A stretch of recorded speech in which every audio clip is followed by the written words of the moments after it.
And we are back. So if you just happen to be listening to this on release day, that means that you just finished listening to episode one. You know why we love comics the way we do. But I wanted to talk about like just what exactly we love about comics, or not even so much what we love about comics, but what are the criteria that we have? What makes a comic good? So if case you are listening to this for the first time, I'm BJ Kicks, and this is the Comics Are Dope podcast, and I'm joined by my homie and guest host for the day, my man Skip. How you doing, bro? Man, blessed, man. Blessed to be here. It was a good new comic book day this week.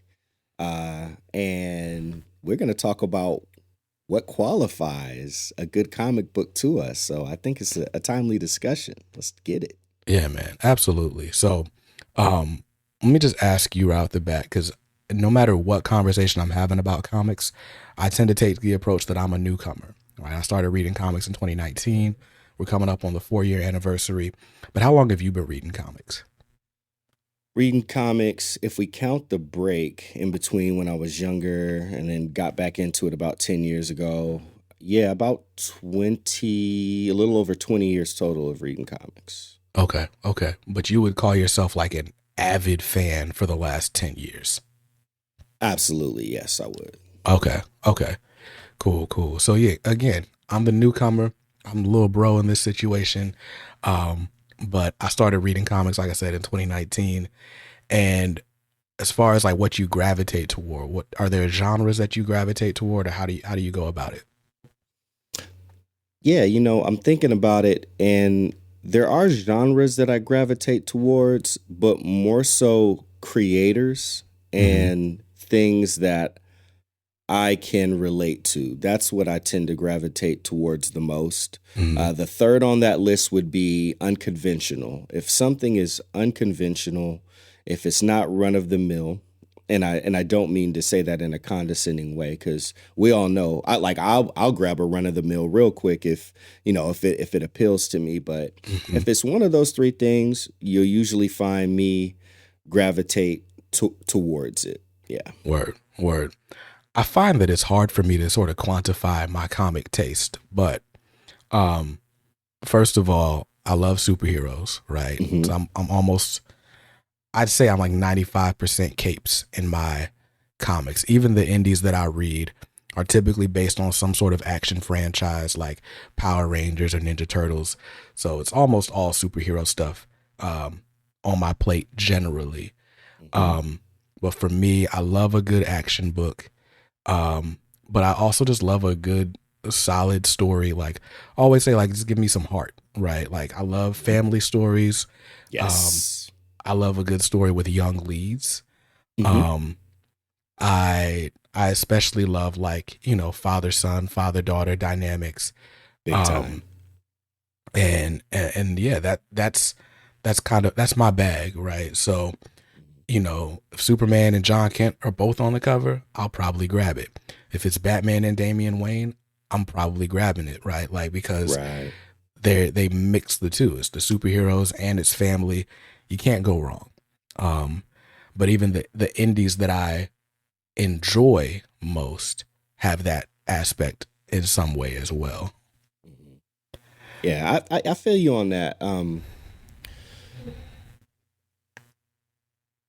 One of the things, and I gotta say, one of Mhm. my missions throughout, us going through this process when I do join you on these is to get you to drop that I'm a newcomer tag, because you about to hit year 4, man. Like, Or you ain't new no more. You be teaching me stuff, man. Like, you ain't new no more. But I get the vibes, and let's all be honest. BJ Kicks is a very humble man, so we gotta give him that, right? ah man, I mean, look, comics have been around since what? Forever ago, right? Yup. Batman's like 80 years old. I've hmm been reading Batman for 4 years, and for the most part, the stuff that I've read is almost all like current, as in hmm 2019 on. I'll go back and read some classic stories here and there, trying to get caught up, especially if it's Batman or X-Men. But listen, I'm almost always in the newcomer in the learning seat, the student seat, if you will. So it works I for me. I got you. I got you. And I think that's one of the things. Like that's something that I can note between me coming back and you coming back. Hmm. I have heard you say to a degree that when you came in, you like you just mentioned, you did go back and you were trying to look for some of the classic stories, that people were talking about. For myself, I that's kind of what I jumped into first. I didn't really rush to get current. I read some current titles, but I Hmm. did go back and I did a lot of older reading first. Hmm. So I caught up on like major DC events, major Marvel events because I knew a lot of the status quo changes were going to be in those. So in a Yeah. way, if we're kind of looking at it from like a bird's eye view, that's the meta. So I caught up with the meta Hmm. relatively quickly, and then from there I jumped around and would ask like, okay, how was this run? How was that run? This character, that character. So I think that's probably one of the things. But really, when you're if you consume a lot of the same things, your Hmm. taste buds don't get as much of a chance to grow and stretch to see, what you do really like and what you don't really like. You definitely know what you do like, and you know a little bit of what you don't like. But Right. the more that you start stepping outside of, your comfort zone, not, you still got to keep some of that because that's the stuff that keeps you going, right? But Hmm. as you get outside of that and you do start to read some of the uh, 3 kids or 4 kids walk into a bank, one of Right. the things that you were talking about, kids, and that we read together, then Right. that's when you start to expand your taste buds, and you can really, I believe that's where you really find the you books, not Hmm. like the, oh, this genre or this creator or capes or crime noir, but the what speaks to me. And then, of course, like you mentioned, you start to get the, oh yeah, if it's got kid leads, if there's a family thing, father Hmm. daughter, what I'm saying, son daughter. So I do a lot of that, man. That's really like my thing, kind of letting go a little bit. Like, all right, I kind of get how most stories are going to go with these characters, and Right. I've had enough of the characters that I really enjoy get turned into a different direction that I didn't really want to go. So I was like, okay, well, I'm going to be a little less on the character focus side. What is the lifeblood? What keeps me going? The creator, the person with the ideas. They got the ideas, they make the ideas work. The artist, visually brings it to be. And that's kind of where I've been sitting pretty comfortably for about the last 4 years. It's just following creators, trying things, and I'm a big proponent of actually trying things that I consistently don't like that other Hmm. people do like Tom King. You hear Hmm. me talk about Tom King, but I still buy a lot of Tom King. I bought Gotham Year One, Issue One and Issue Two. Just Hmm. because if other people, if people like you or maybe Bunkmaster B, if you guys are finding some quality there, maybe there's something I'm missing, and I always want to give the creators the benefit of the doubt. Word. Word. And yeah, like I always say, like I haven't, or I feel like I haven't been reading comics long enough to like write off a certain creator, right? Like, I try not to make these episodes sound too timely, but right now I'm like really struggling with John Ridley, right? Like Yeah. he's got I Am Batman, which just wrapped up. His Black Panther run will wrap up in like a couple of weeks as we're filming this, and yeah, man, I'm just like, all right, he's not doing it for me. But he also is writing a book called GCPD The Blue Wall. Hmm. And it's like legit one of my favorite books on shelves right now, even though I'm not buying it. Like I'm purposefully waiting for it to hit the unlimited services. But every time I read it, I'm like, yo, this is the best thing I read this week. So it's interesting, right? Like a certain creator might not be great for a certain genre or a certain character, Right. but they have their strengths. Like the editors hired them for a reason, clearly. Yes. Hmm. Um, and so it's good, to kind of jump out of your comfort zone, like you said. Um, so let me ask you this: what what qualifies as a good comic for you? Like how are you rating comics? This is a really good question. And it kind of leads for those of you who are over at Comics Are Dope, where this Mhm. podcast is, being published and whatnot. And if you're reading the articles, expect an article coming soon that's a little more data driven on quality of paper, story, et cetera, et cetera. To give you a preview of that, a good comic, I try to look at things like this in more of an objective way. So Mhm. what I would say is let's get ourselves a good cover that really pops. Hmm. Let's get ourselves, some visual storytelling where we got good anatomy, we got good camera movement, we've got good establishing shots and sequential art, Hmm. and maybe even a little flair. And I like some personality too from artists. You know what I mean? Like, don't just, if you could just tell the story, that's satisfactory. But if you can reveal to me a little bit of who you are through your art, Hmm. I really start to get, I start to key in on your idiosyncratic, nature and identification. Of course, a story, if we can get a good plot, if I can feel progress at the end of it, usually some sort of resolution. If the characters can have their own voices, so it's very easy for me to distinguish and even hear their voices in the head as I read the dialogue, and kind of balance those things out. If and also, I do take into thought the quality of the paper. Is the ink on the cover running off on my hands Hmm. when I'm turning the pages? How do they feel? I would say that's kind of a general idea of objectively what I might classify as a good comic. But I would, let's share what your requirements would be in that scenario. Word. Yeah. I certainly note good quality, like just because, we don't get it all that often. Right. Hmm. So it stands out. Like, what I was thumbing through, I just got in like an old stack of Darkwing Duck trades, Hmm. and I was thumbing through those, and I was like astounded at like just how good the paper was on these trade paperbacks. And it was like Yeah. real thick and glossy. I was like, oh, that's dope. Um, but even like this past week, right? Blue Book #1 came out from James Tynan, and that had a really good paper feel. Um, but I don't. It's not something that I'm like looking at like, okay, well, if this paper didn't feel good, that's a knock against your comic book, right? For me, Hmm. it's real abstract, honestly. Not a whole Okay. lot of objectivity going on. It's Okay. did you so all right. So I'm a most of what I read is like a good action based story, right? So Hmm. like I want to like read this comic book and escape for a good 7-10 minutes, however long it's gonna take, right? Hmm. So it's like, did you take me on a ride in this comic? And sometimes the art will fully carry that experience. Other times it's the pacing and the story itself just kind of takes you on a trail. Like the Reckless books, for example, right? Right. The art is good, but the art is really just like in service to the story to me, Hmm. right? Okay. And so Okay. like if I'm reading a Reckless book, I'm so in it for the mystery and okay, well, he thought this turn was going to lead here and it led there, blah, blah, blah, right? Right. So take me on a ride. It might be, just a solid mystery and solid action thriller or just thriller in general. Or it might be something like Far Sector where I didn't really care much for the story, but Jamal Campbell's art was just so great to look at. Like I'm just like, yo, this is awesome. So there's that. And then there's just like how do I feel at the end of this book, right? Like, and sometimes it's like a super poignant topic. Sometimes, like I said, it's a nice fun ride. It kind of feels like going on a roller coaster. You get off, you got your adrenaline, um, and then there's also just the sort of a lasting impact, right?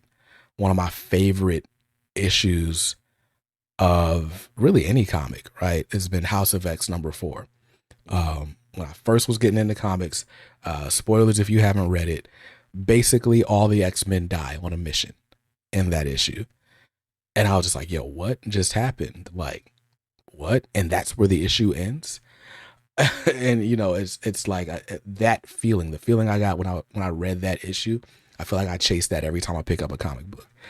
But yeah, like I don't have like a ton of like objective notes. Like I think you could like we can all tell where like the dialogue is a little clunky, or something felt rushed, or there was just a real convenient happening, right? Like there's all those things. Like for me, it's like if it takes me out of the story, then it counts against you. But if the story is that good or the art is that good that I can, sort of ignore those things, then, great job. You got extra credit. And so you ended up with 100 anyway. I graded on a curve. I hear you, and I respect that. I Mm, respect it, and I get it. I think, and to be honest, I that's how I kind of used to view it. I hmm think it's a little bit of okay. So once you get to the point where you read so many of those things, hmm and I think you're conscious of it. As I hmm watch your videos, I start to hear you say things. hmm Usually they're really quick. You make uh, little comments, little quips, and I'm like, ah, his sensitivity rises. right. But you become more sensitive to those things because you've taken so much of it in. Yeah. You start to get a filter. So like, okay, I read so many action cape stories. I like hmm action, and I hmm don't dislike capes. I play like I don't because it makes conversation more interesting. You know, you Right. poke the bear a little bit, but I like capes. I probably got more capes books than any other type of book in my library. Right. But after so many, I read so many that eventually some of them start to kind of be the same. And I start to decipher, okay, like, well, this one's a little, did a little bit better of a job of getting me. This one did a little worse. And then eventually I get to the point where I'm like, well, look, if I'm going to spend my time reading more of what I've already read so much of, I want it to be more of the cream of the crop because Right. my time is limited and I only have so much time. I got kids too, and hmm and full-time job and all these other hobbies, music and writing and da, da, da, da, da, da, da. So if I'm going to spend my precious time, which there is no receipt for, we cannot do a refund on time. I Right. really want to be reading the cream of the crop. I don't really I have a some space for, oh yeah, that was a good story. Like, hmm I was reading Exterminators, I mean, like that hmm X-Men book. That was the only one that like appealed to me in such a long time because it was so different. It was like old 80s B movies, which I used to love 80s B movies, when hmm I was a kid. So it kind of hit a little nostalgic thing and the execution was good enough. But once you intake enough and then so much of it and your time is more limited, that's when I'm like, I really want to be reading the best. This book needs to really speak to me if I'm going to be a little less objective, or if I'm going to be objective and I am going to read a Batman Chip Zdarsky and a Detective Comics by Rom V, I'm really going to be judging these series. Like, how good is this Batman run? I've read a lot. How good is this detectives run? I've read a lot. I read a lot. And then what are you putting into it? Are you putting a little extra of your personality? And I love when authors speak through their stories. Right. Don't just dictate to me, but like tell me a story and then show me your heart. Like where's your heart? Where's your mind? Show me those things. So some people do that more than others. You'll see some creators just clock in and they're like, this is a script to knock out. I got rent to pay. Not every creator sits down and tries to write the best Batman or Superman or their best work. Like I know creators. Sometimes they just got to get scripts in on time to the editor. That's their friend because their editor got to get a book out to print on time. And I know we don't like to fantasize about that as comic book fans who spend our hard earned money, but it's a reality. So hmm when I can read and I can tell that that's far from the case, that's when something starts to elevate in my eyes and my filters are saying, yes, Curtis, this is why we filter books, because this is the quality that we want to read. Word. Word. Yeah. No, there's definitely some truth to that. Like just the fact that any book that you read, uh, you know, just by virtue of how it works, right? You're comparing it to everything you've ever read before, right? And so the more you Hoxpox read, issue 4. What yeah, if wouldn't it be great if every comic could be Hoxpox issue number 4? right, Or right, Hox issue number 4. right, Hawks for right. If everything was that, like, dog, like it, anyway. Um, but and I think so much of it is kind of the monthly or weekly comics experience as well, right? Mm, Like you read books every week, and there are books that issue to issue I would rate 7, maybe even 8 out of 10, mhm. right? And then the full story is over, and I'm like, yep, that's a 5.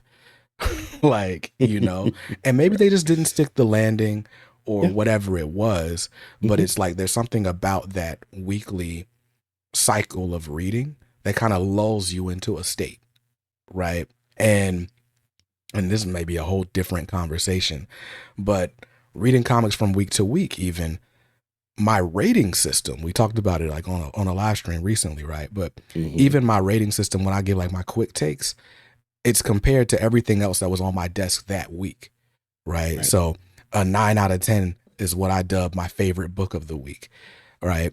And so, on a light week, you might have a superstar book that really isn't all that, with good competition. It's like, playing at the YMCA when you got, Division 1 talent, Hmm. right? But yeah, that's kind of the nature of the beast. So with that in mind, what is it that makes you pick up a comic book? Excuse me. It could be a number of things. I still leave space for the wonder of that cover that catches your eye. Mm-hmm. And I still, don't get me wrong, I'm a little bit of a collector, so I'll still buy comics just for covers and stuff like that. But more often than anything these days, it's going to be either the premise, because if I see a book, I'll pick it up and I'll flip through it, or I'll look up what the solicit was and I'll check out the premise. It will be the creative team, and I'm really big on creative teams. Mm-hmm. For consistency's sake, when I find creators that really speak to me and I feel like respect my time and my money that I invest in them, I stick with them. Almost Mm-hmm. like if there's a masseuse, you go get massages, after working out, and there's a masseuse that like knows the spots and gets you good and limber and relaxed. You're like, okay, I always want to request that person. That's how I feel about creators too. They always do right by me. And I used I've kind of let go of my allegiance of publishers, Mm-hmm. because eventually all of them have have done me wrong or dropped the ball, and I had Word. to be like, okay, fool me once, shame on you. Fool me twice, shame on me. So Right. yeah, it's mostly going to be creative teams, premise, or if it's got a good cover, I'll at least pick it up and flip through it. But what about you? I mean, yeah, initially it's definitely character, right? Like Okay. I'll buy almost any Batman book, right? But Batman's probably not a good example because there are so many Batman books to choose from. There are several that I leave on the shelf, right? Because Hmm. let's say it's a Batman Black Label book. I got to be really interested in the creative team to buy that, month to month. When I know it's going to get collected, it'll be a hardcover later, and so on. And also, again, Batman's like 80% of DC's output right now. I don't need Yeah. that much Batman in my system. Right. Um, but other than that, right, I'm often trying new stories or trying new runs, right? And Marvel and DC don't put out any shortage of #1 titles. There's always something to try. Um, Always. so I'll give it a shot, and I end up shooting myself in the foot because I want to give it at least 2-3 issues to hook me. But then let's say it's a 5-6 issue miniseries. Well, now I just got to buy the rest of it because what am I going to do with the rest? What am I going to do with these 3? Right? I'm not going to sell them because who wants just 3 issues out of the 6? So yeah, I get trapped a lot. But what really intrigues me, like you said, a good cover, an interesting premise. If it's a creator that I just like a lot, right? Like Chip Zdarsky's kind of earned that with me. Okay. Tom Taylor had earned Hmm. a lot of goodwill with me. Hmm. Jonathan Hickman, right? Like Hmm. there's a few names that if I see those writers or certain artists on a book, like I'm definitely grabbing it. If Jamal Campbell is doing interior artwork, because he doesn't do it often, I'm Right. grabbing that book. Um, Same for Jorge Jimenez. Um, and there are a few others, but yeah, those are the top of the list for me, at just from top of mind. Mhm. But yeah, so creative team gets it. Um, Publisher, I'm not so much, right? I think I'm a more of a DC fan than Marvel. But that's just because I grew up on X-Men, and so the Marvels just got X-Men in their own corner of the universe, and so there's no need to read other Marvel usually. True. Um, but Spider-Man like kind of sucks right now, So I try to give different books a chance, different characters from my childhood or whatever, but it's not always hitting. No, unfortunately not. Yeah, yeah, that's kind of the give and take of it. Hmm. You do have to accept a bit of the okay, I'm going to try this and it might not work. Right. That just comes with it. We take a gamble of it, and at this point, I charge it to the game. Word. Because over time, same thing. Like I take a lot of chances now. I'm like, okay, let's see about this book. Heavy Metal Drummer. What's that? The Many Deaths of Layla Starr. Okay. But the more you take chances and you get your hits and the misses, same thing. Like your taste buds just grow more and more keen. And I can Hmm. honestly say these days it's very rare that I try a book that I don't end up enjoying, and wanting to continue because at this point, reading this in depth for this long, over the last at this point 11 years, I'm just really good at finding books that I like. And another part of it is the community Hmm. out there at large, especially really good community, the community that you've built, with your channel and whatnot. You get good people in there, and you got all these recommendations flying around and flinging around. And one of my favorite things, because I'm a big stickler for this, although like the books that I say are good, I do believe are good. And Hmm. even if it's not, a book that matches this type of person or that type of person, if you read enough comics, you can probably say, okay, I did read that Homesick Pilots book, or I did read that Ice Cream Man, and it is effective at making me feel something. Maybe I didn't Hmm. like what it made me feel, maybe I loved it, but that's a sign of an effective creator if they can really get you to feel that. But I'm a big stickler for recommending books to people that fit what they want. Hmm. I honestly, Kicks, I don't end up recommending a lot of my books to people Right. because I know a lot of people aren't into the type of books that I'm into. Yeah. And I can't allow that to make me change my list of books. Like I have to remain who I am. And Hmm. I try to buy, stuff outside of my comfort zone to try to connect myself to the overall comics community. But recommending books to people based off of what they like is big to me because that's how you're going to be more effective. Someone says, "Hey, what should I be reading next?" My next answer is in the form of question. What did you previously read? What kind of stories do you like? What creators do you like? And then I take that information and I try to get them something that fits them despite my own preferences. Right. How do So you approach things like that? I mean, that's obviously a part of what's, a little bit of what you feel like is good or bad. How do you evaluate what might be a good book for another person? it's difficult, right? Because I don't try to put myself in other people's shoes very often, right? Okay. At least in Okay. that way. Okay. So what I'll do is I'll tell you what I liked about whatever book I liked specifically. Um, and if you like what I like, then you'll like that. It's only been recently that I'll try a book that someone recommends. And I'm okay, I can see what you enjoyed about it, right? I think the example that comes to mind is Ice Cream Man, right? Like Mhm. you love Ice Cream Man. Oh yeah. And so I was like, all right, let me check this out. If anybody knows anything about me, well, you'll learn it right now. I don't do horror, right? I don't do horror movies. I don't do horror based TV shows. And I generally don't do horror comics. I can tolerate horror comics a little bit more because there's not like jump scares and like all the theatrics that you'll get in like a TV show that's legit just meant to scare you. Horror comics, though, can be unnerving, but at least those that I've read are not just like downright like creepy, scary, like taking you into weird territory emotionally. But Ice Cream Man is one of those books that has horrific elements, um, and in like this, but each issue has something to say about the human condition in a very interesting way. I checked it out on Skip's recommendation and I just read it digitally. I think I read Mhm. like the first 7 issues. And one thing I will tell you is that it's not a book to binge read, but depending on what else is on your pull list, it might be your favorite book every month that it comes out.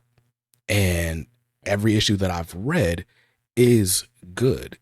Right. And so I recommend certain books for people that like, hey, like, you know what, if you're not reading a bunch of other stuff, this will be good, right? Like I liked the Radiant Black universe when they started expanding the massive verse into like a million other titles. I'm like, all right, you know what? This is still good. There's nothing bad about this. I'm dropping it though, because I already live in a superhero universe in Marvel and DC, and that's enough to keep up with as it is, right? But for someone who doesn't, have this allegiance to those characters, then this is a great alternative. So, yeah, because I'm, I wouldn't say biased, because I'm limited. I got my comic library is not broad. It's vast, but it's not broad, right? And so I'm like, listen, dog, like what you're gonna get from me is capes. Now I can tell you which superhero you might like more. If you're more of a sci-fi fan, you'll probably like Green Lantern. If you like space and cosmic stories, cool, Fantastic Four, or also Green Lantern, right? If you're like me and it's street level heroes, Batman to a certain extent, even though he'll end up in space somehow too, right? But the Punisher, falling from the moon, right, skydiving from the moon. But Deathstroke, like, so I can tell you a lot about a very specific set of comics. And then of course I just wax poetic about Milestone because it's a different spot for me. But yeah, I don't feel a need to be a librarian, right? Like I don't need to know, much about everything. I'll dip my toe in and say, okay, did I like this? Did I not? Do I want to explore this more? But I don't need to like know the Dewey Decimal System to be able to point out, where that is in the book, in the building for you. My guy referenced the Dewey Decimal System right now. That's a throwback.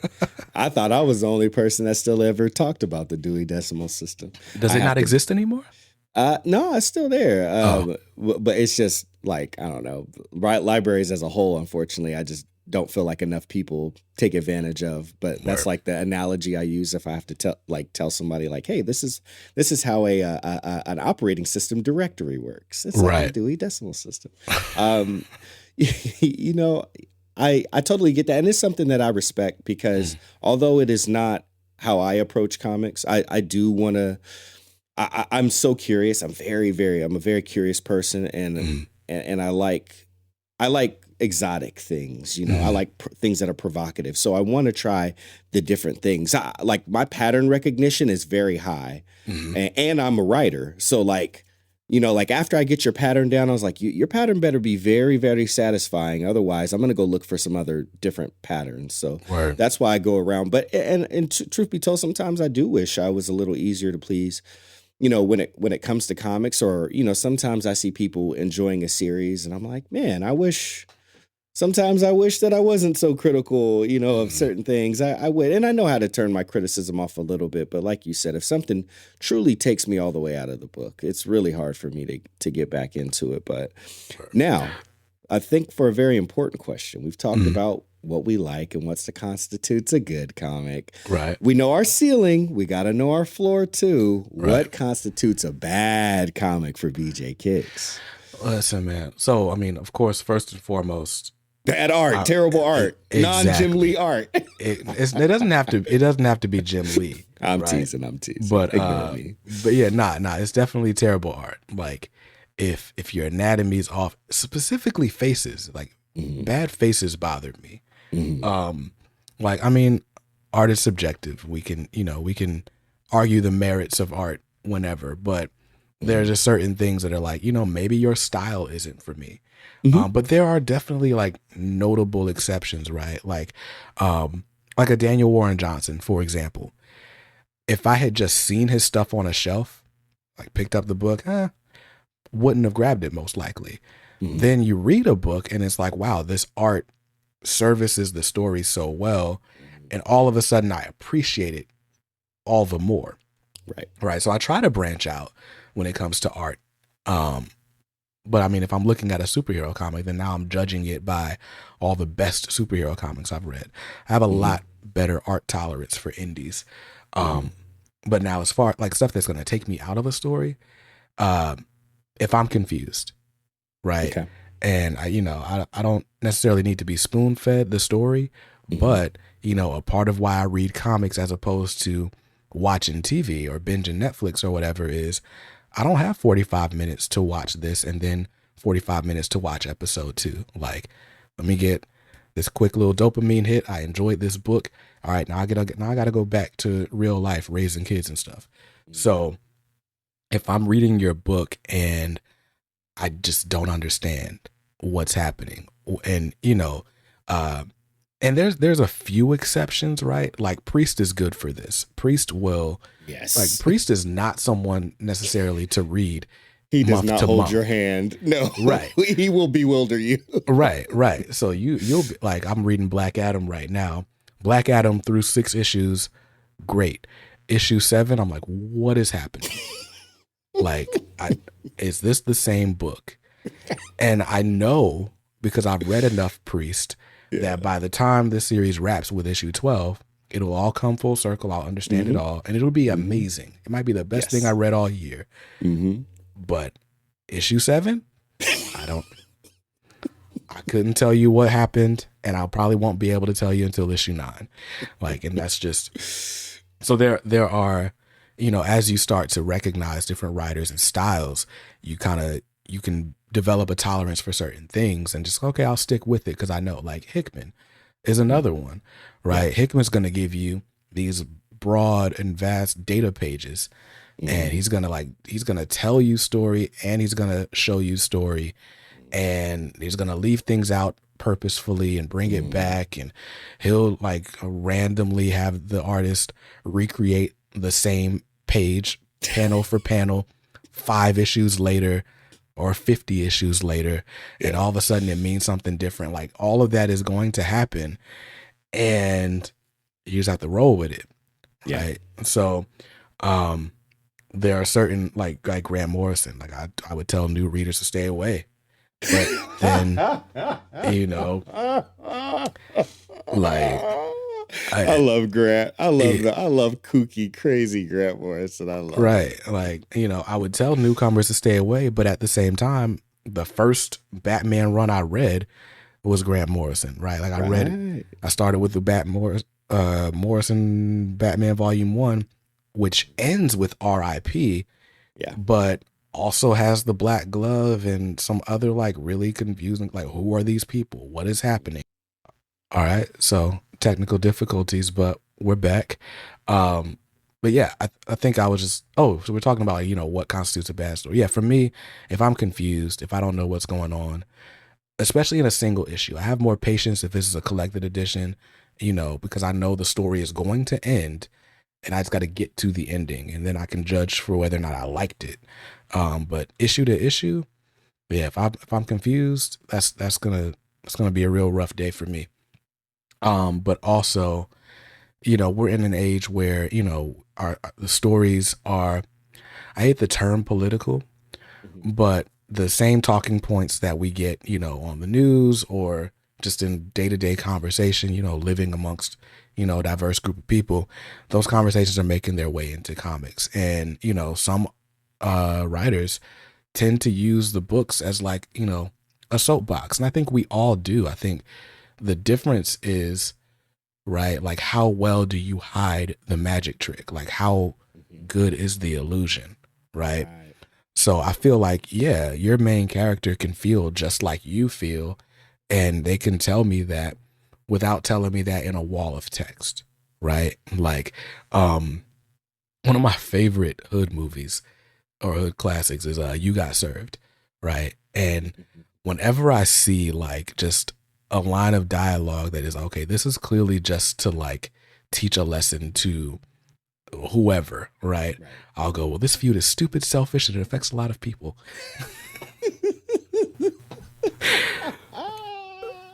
Because It's a throwback. right, because that line did not need to be in the movie like that. Like, yes, we know that because we're watching the movie too. And so yeah, so stuff like that. It's because it's like, even if I agree with you, and in most cases I Right. do, like, Hmm. even if I agree with you, like, I don't, the book never needs to be a textbook, Right. right? Like I think you've got to like trust that your audience is sophisticated enough to understand your point without spoon Yes. feeding it to Thank them. you. You that was the point that I was going to bring up. That Yeah. like cuz same with me, like I'm not of the mind that you should have no politics in comics. And Hmm. I'm also not of the mind that comics should be full of them. And hey, and if I find a book in it and I also don't just look to read like what I agree with. I challenge myself. I read things that I don't agree with and that I don't understand to see Hmm. if I can gain a better understanding of it, even if I'm not going to agree with it in the end. Right. But you know, it does give you a little insight into the writer's mind based off of how they present it. And if they are just talking down to you and XYZ, then I'm wondering, hey, are you preaching to the choir with your eyes closed, or Hmm. do you have your eyes wide open but you're preaching down to your readers? Like, do you not feel that your readers are sophisticated enough, or do you think that they can't take the data that you present and make up their own minds about it? So that does say something about the writer, or writers themselves, that do that. But overall, you can put something that I politically, morally, or whatever completely don't agree with, as long as it's not too gratuitous. I Hmm. like I can, and you just get your point across well, and the story does not suffer for what your message is. I can still read it, and I can probably even still enjoy it. But like, we are telling stories here, so let's keep the storytelling top notch, and Right. whatever morals or whatever message that you have in there, like I said, I want to know who you are. Put that in there. Right. And if you can slip it in there and have it be a value add, then man, you are really hitting the mark. You're on fire that day. Right. Right. It's like one of my favorite writers is the late Dwayne McDuffie, right? And Yes. um my favorite work of his is Icon, from the OG Okay. Milestone run, right? And what that book does very well is presenting two characters that are pretty much the opposite in every way. One's young, one's old, one's conservative, one is liberal, although I don't think they would have used those terms, right? But it does such a great job of like presenting their arguments with each other without feeling like it's beating up on one character or the other. Right. Yeah. Like, there are moments where you agree with Icon. There are moments where you agree with Rocket. Um, and there are moments where you might not agree with either. And it's like the book sort of leaves you to think for yourself. There is certainly a character that, like, you're more sympathetic toward overall, but it's not presented in a way where it's like, hey, here's the Republican. He's wrong, and he's Hmm. clearly wrong, and everything he says is stupid today. Right. You know, Yeah. and I think it's just, it's a byproduct of the world we're in now. Like, everything is just hyper political. Everything is hyper polarized. Really, Yeah. right? Yeah. And I hate political conversations sometimes because we tend to argue against the most extreme form of the opposition, right? Right. So it's like, either you hate women and want to oppress them, or Hmm. you want to wait till a baby's born and like slash their throat. Like, there's no in between. No, yeah, And it's none. like, that is crazy. Like, there's so much nuance missing from every conversation. And I think because of that, because we don't get to have regular conversations with each other, Yeah. those of us who do make art try to speak through it. And sometimes that's just going to be, you know what, let me get it through your thick skull since you're reading a comic book. Did Yeah. you know that America has 5% of the world's population, but 25% of the world's prisoners? What are we going to do about that today? And Right. I'm like, why did this come out of Lois Lane's mouth? Like, what?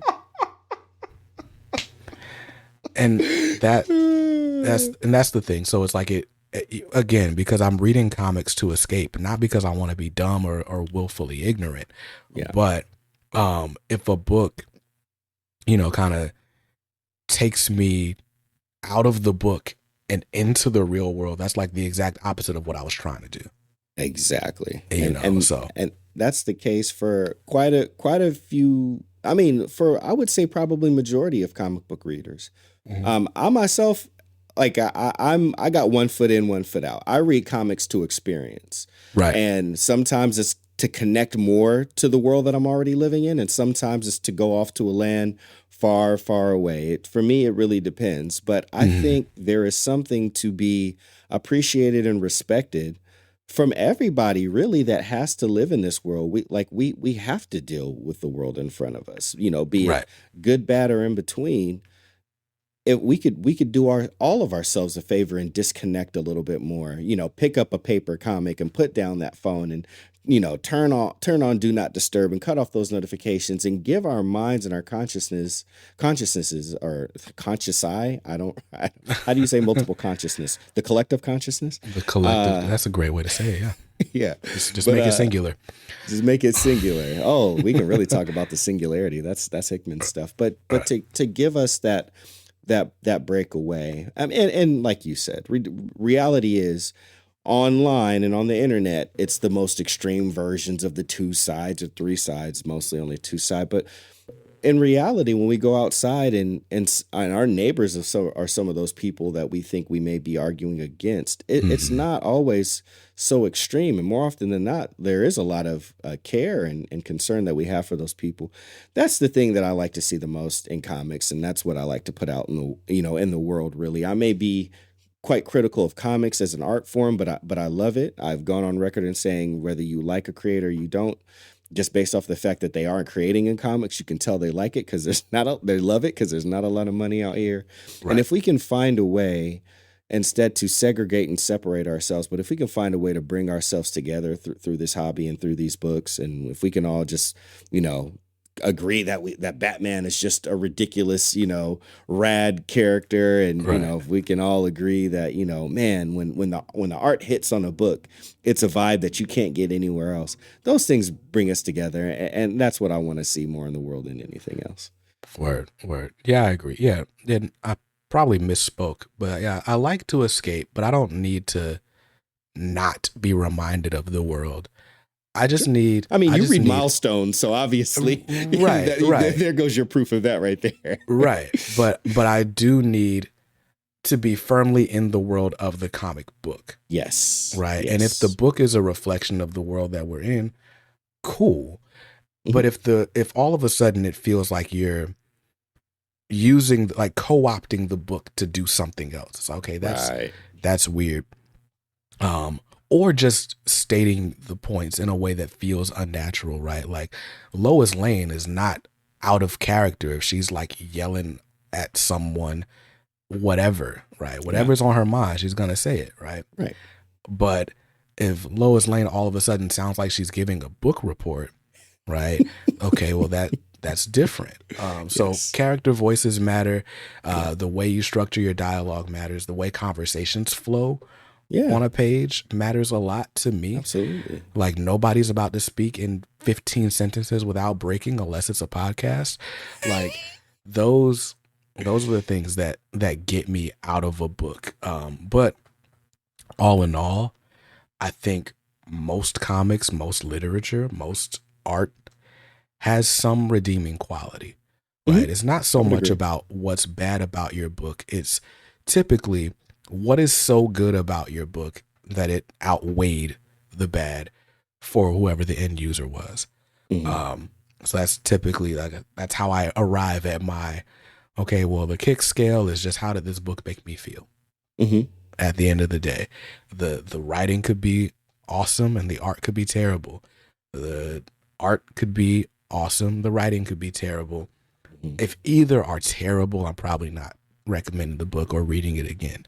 But if Right. one's serviceable and the other is great, then hey, that That's a win. works. That's a Yeah. win. Um, but yeah, man. So I guess oh wait, I didn't ask you. What takes you out of it? What's a bad comic for you? You did hit some key things. I'm big on verisimilitude as well. Like keep the continuity of the world that we're in consistent. Mhm. If you If you jerk too much to the right, and I get whiplash, yeah, that'll take me out of it. I am a stickler for character voices. I do not like when everybody sounds the same. I Mm, particularly don't like um I don't like super decompressed storytelling, mm, especially if you don't have good cliffhangers and you're like you're more focused on just making something run long instead of also like making progress within it. yeah, Um, yeah, bad art can do it, but I'm pretty forgiving on artistic styles and stuff like that. right. Um, but yes, like bad dialogue, uninspired dialogue, plots that are not interesting and super predictable. If your book is super predictable, it better be the height of everything that you're doing. You better be executing it on that top tier level, because if it's super predictable, I get bored real fast. Right. Like, because it's not that you have to be the most unpredictable book ever in the world, and I do read some like that, but keep me guessing a little bit. You know what I mean? Yeah. So I would say those are really a lot of the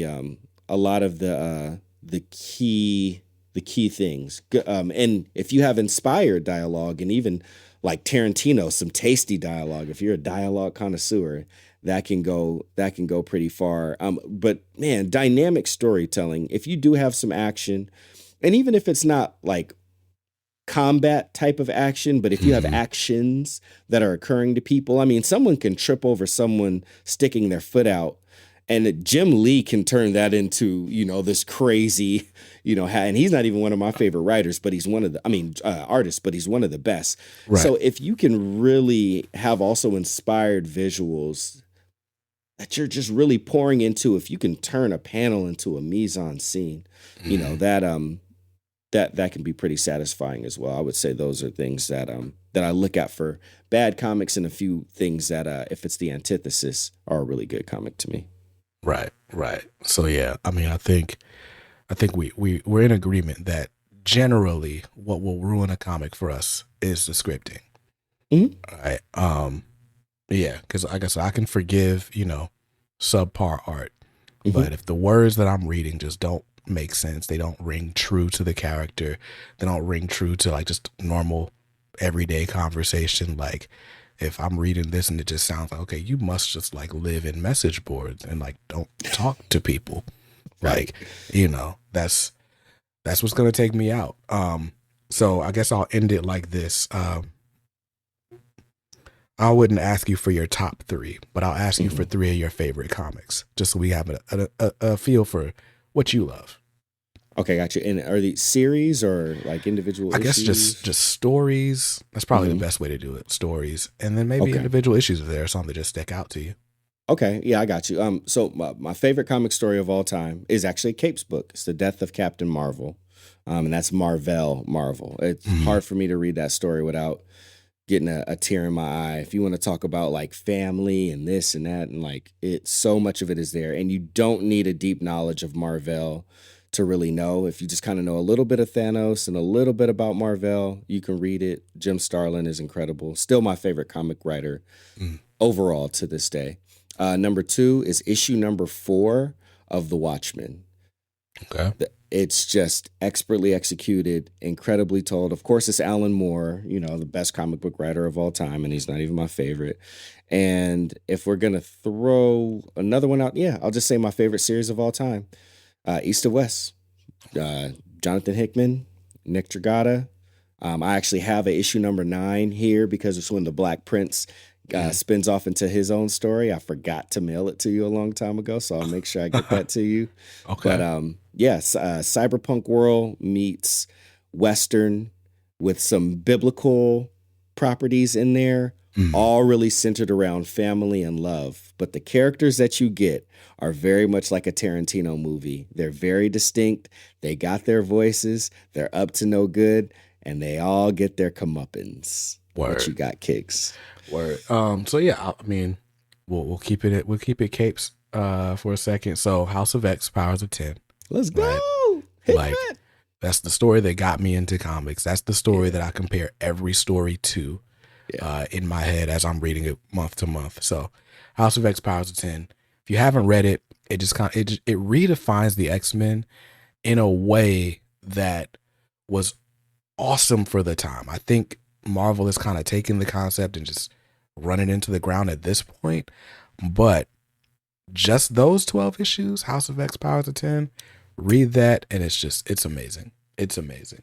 Amazing. Um, Another story I'll shout out is Batman R.I.P. by Grant Morrison, right? R.I.P. Grant Morrison's run on the mainline Batman title from the introduction to Damian Wayne to R.I.P., right? All the way up until Final Crisis, basically. It's just awesome, right? You're and it's probably better for you if you know the meta, if you know some Batman history, because part of what's so great about it is he's taking Batman lore from like every age of comics and the TV shows and like anywhere else you might have consumed Batman, and he's making it part of his run and part of his story in a way that completely makes sense to the story. And you're like, oh snap, that's Batmite. Oh, Batmite is a compelling character in a story. What? Right? Like, so it's great for that reason, for the meta, but also if you wanted to read a story that like just tells you why Batman is Batman or like what makes him so amazing and like why he could beat anyone, RIP will do it. People talk about how Grant Morrison kind of made Batman into like a god and like made him OP. I mean, it's true, but Yeah. it was done well. And RIP is just my favorite example of that. Like, anyway, I can't say more without spoiling it. Another one of my favorites though, and we talked about it earlier, is Four Kids Walk Into a Bank. Four Kids Walk Into a Bank, Matthew Rosenberg, Tyler Boss, and it's a story about a bank robbery planned by four kids. The reason for the robbery is compelling. It's only 4 issues.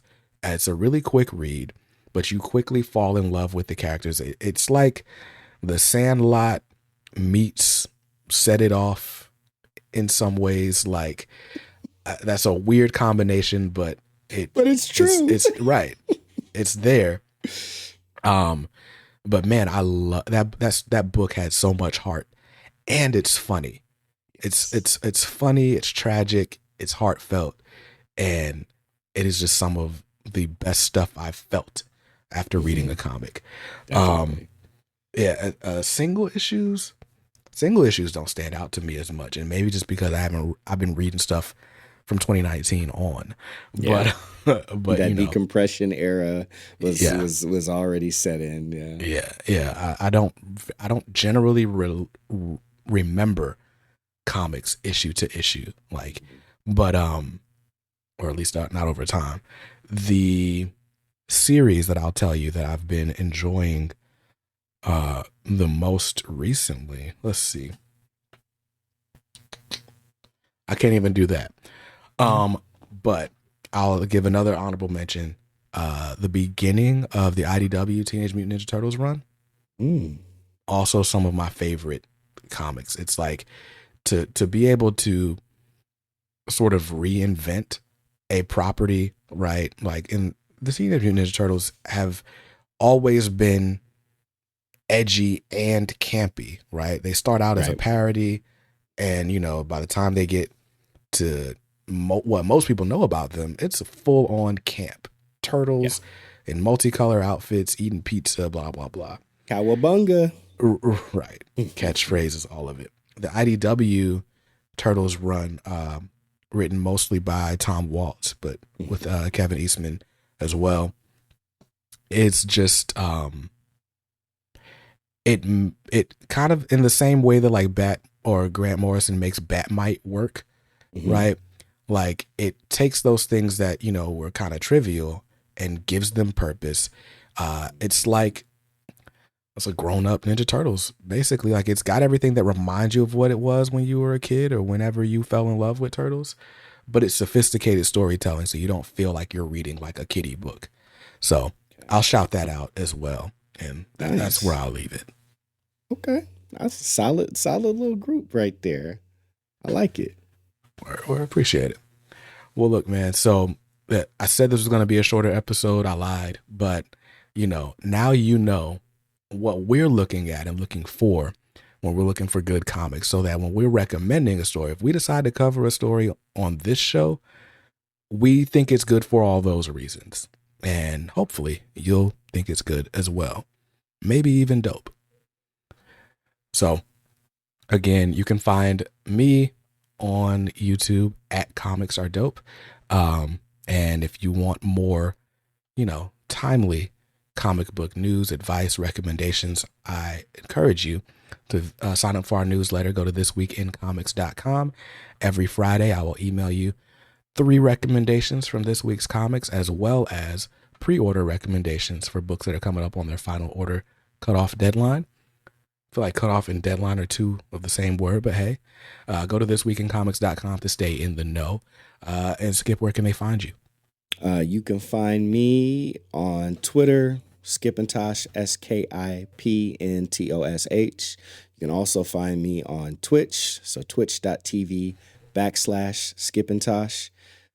And right now we're covering Jonathan Hickman's whole Marvel run from beginning to end. So come check us out. Main place you can find me, though, is in that BJ Kicks Discord server. Word. I still need to rename it, right? So it's formerly known as the K Squad. I think we're just calling it the Comics Are Dope community, but the link is in the show notes. Just go to bjkicks.link/discord. No matter what it's named, you'll find us there. And we can't wait to have you in the community.